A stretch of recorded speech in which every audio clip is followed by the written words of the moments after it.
Further debate, the member for Ottawa Centre. Thank you very much, Speaker. So it's a pleasure to rise on behalf of the good people of Ottawa Centre to talk about the government's budget bill, Bill 180, this morning. As I do, I was hoping that you in the House would permit me a little latitude as I get started, because it's been an interesting week for me. I've had my family here for the first time in 6 years on Monday. That was lovely. But I also had an opportunity to eulogize in a member's statement a great Ottawan, Voula Sardelis, who we lost, whose celebration of life I missed on Monday, but I had the opportunity to eulogize Voula, and I just wanted to talk a little bit more about her, if you in the House will permit me to do that. And I also wanted to talk about another great Ontarian we lost, a journalist, John Bell, who used to actually be in the press gallery in this building. So I'm just wondering if you in the House will permit me a few minutes to do that before I get into the substance of comments I have about Bill 180, just full disclosure. So Voula Sardelis, as I mentioned on Monday, Speaker, was a truly remarkable woman, and what I didn't have a chance to talk about is her story in arriving to Canada. I focused instead on the collaborative work that I had done with her and her daughter in putting forward a motion on the floor of this House, Motion 129, which confirmed that we all believe that seniors and persons with disabilities who live in retirement homes, long-term care homes, and congregate care homes, group homes, have a right to see their powers of attorney, their caregivers, their families and friends. They have a right to receive visitors. And this has been a hotly debated topic, certainly during the COVID-19 pandemic, but since, when there have been disagreements over the conditions of life and the conditions of care. There have been a minority, and I want to stress that for the record, a minority of care home operators for vulnerable persons who have decided to, instead of negotiating disputes with powers of attorney and family caregivers, issue Trespass Act notices to keep those wanted visitors out of homes. And for all of us who have family members in congregate care facilities, I do, I'm sure most of us here do, the presentation of a visitor on any given day is the highlight of our family members' day, week, month, maybe if it's a great visit, the year. So I just want to, again, for the record, congratulate Voula, her daughter Maria, and that victory. But I also want to talk a little bit about Voula's story, because I think it tells a little bit about Canada as a country and the kind of province and country we want to build through the government's budget bill. So Voula Sardelis arrived to Canada in 1954. She arrived at Pier 21 in Halifax. I'm sure many of our families have these stories. She was immediately head-counted, assessed by immigration officials, and sent on a bus to Montreal, where, because of her training in her homeland of Greece, she became a seamstress. She worked for a tailor in the city of Montreal. She later moved to my city in Ottawa, where she was both a seamstress and a nanny. And her husband, who she knew from the old village, came to join her in Ottawa. What is remarkable for me, Speaker, about Voula is that this is a woman who came to Canada without any family connections, without the capacity to speak either of our two official languages, who simply took a risk on herself at 33 years of age because, as she told Maria, she was tired of not having shoes.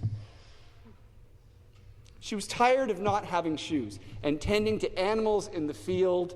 And in some cases, she talked to Maria and relayed the story to me through Maria about having her feet hurt because of walking on ice in the small amounts of frozen time of the year in that country of Greece. It's the immigrant story, it's the striving immigrant story that so many of our families have, Speaker. And I think those, they could be genetic, they could be learned tendencies passed from mother to daughter. And when I had the opportunity to work with Maria, I just remember meeting someone with such indomitable spirit, because think about this for a moment. If you are separated from the person who is most important to you for 316 days, if you miss Christmas, you miss her birthday, you miss Easter, you miss Thanksgiving, you miss all the important things, you're hurting. But at the end of that 316-day period, Maria decided to defy the Trespass Act. She decided to defy it. She called the Ottawa police ahead of time, and she said, I will be compliant with your officers if they're deployed to the scene, but I believe this care home operator is abusing their power on the Retirement Homes Act. I've contacted the regulator. I've had no progress. I had worked with her, and she had had no progress. So Think about the courage it took Voula Sardelis to come to Canada without any capacity in English and French, without any family connections, to start a life in 1954, and think about how those skills were passed on to her daughter, who had that same courage to take personal risk and to test the law. And just let's be gratified that we as a House agreed to support the right for Voula and every other person in a congregate care facility to receive their loved ones as guests. So God bless you, Voula. God bless you, Maria. Thank you, House, for the opportunity to talk a little bit more about that. I also want to talk about John Bell, who's got a funny story too. I don't see any London, Ontario members of the House here, I don't think. Oh, pardon me. My goodness, the friend from London North Centre is here. Sorry. So John comes from your city, my friend, and he's the son of a nurse. He's the son of a high school teacher.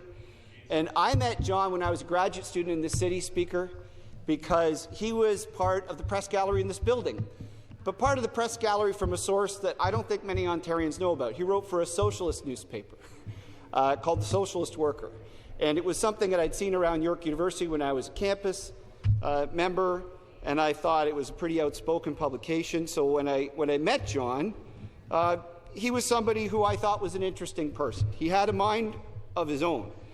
And what I remember from his celebration of life, John passed away on March 28th, is that he was one of those people on the left in the early 1980s that was changed by the Polish shipworkers strike, 1981.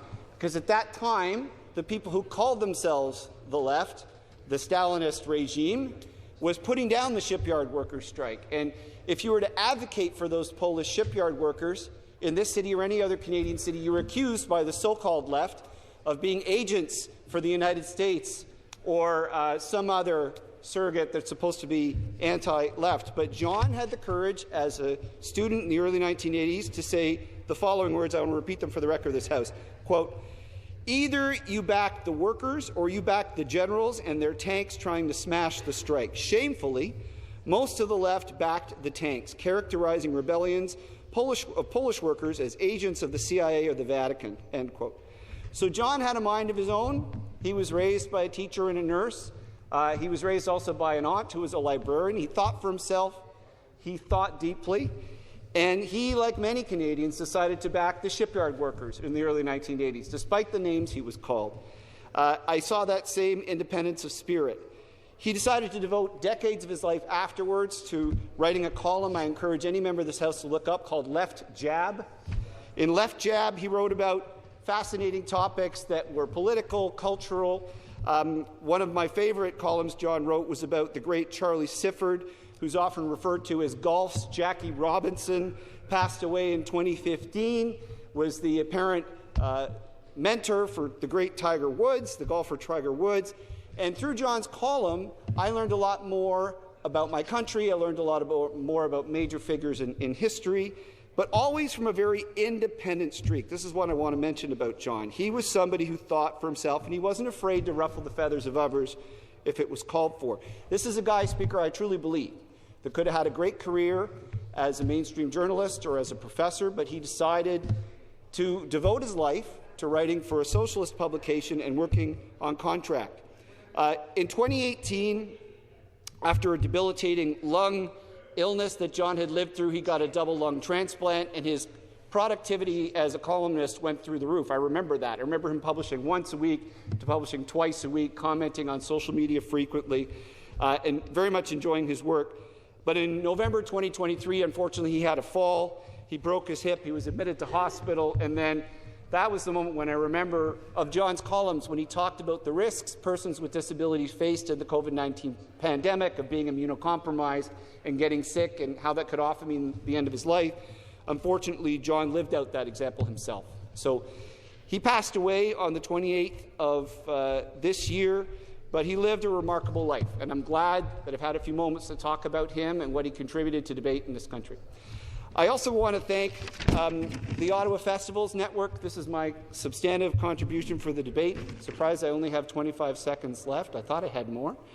So I do want to put a nod, because my friend, the minister responsible, is here. The Ottawa Festivals Network has a great pitch in front of him and his ministry for the Tulip Festival that's happening on the 10th to the 20th of this month, which is our opportunity to celebrate veterans' history and the important sacrifice that 7,600 Canadians made to liberate the Netherlands and the gift that the country of the Netherlands gives us. My pitch to the government in the budget bill: don't forget our festivals. Thank you.